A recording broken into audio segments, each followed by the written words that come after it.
En Camargue, pendant la saison des moissons, on récolte du blé bio sans pesticides. Cette production est rendue possible grâce à une technique ancestrale, la rotation culturale. Riz, blé, luzerne, tous les 2 ans, ces agriculteurs alternent les plantations pour se passer intégralement de produits chimiques. En bio, il existe un certain nombre de produits qui sont homologués pour traiter des maladies du blé. Nous, on s'interdit d'utiliser ces produits. Donc on ne met aucun produit. Donc la culture est faite uniquement à base d'engrais organiques et de semences de blé.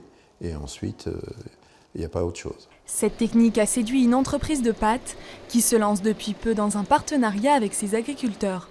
L'objectif, promouvoir cette culture biologique et plus soucieuse de la nature. Voilà, ça c'est nos grains de blé pour faire nos pâtes. Le consommateur va payer 2 € de plus du kilo pour consommer une pâte sans utilisation de pesticides et sans résidus de pesticides. On pense que ça vaut le coup de tenter l'expérience et de le proposer aux consommateurs. Oui. Meilleur dans l'assiette, mais pas que, cette filière permet aussi de restaurer la biodiversité. Alors juste là, on a une cysticole des joncs, on a un groupe de guêpiers aussi. Thomas Galeski est chercheur à l'Institut de la Tour du Valat. Il démarre une étude pour évaluer les répercussions sur l'environnement. Est-ce que vous pouvez nous expliquer ce que vous allez observer dans ces champs ? Alors on va observer des oiseaux, des insectes pollinisateurs, notamment les abeilles sauvages. On va également observer les lombrics. Nous, ce qu'on veut voir, c'est en fonction de tel ou tel mode de gestion, comment ça influe positivement ou non sur la biodiversité qui est dans ces parcelles.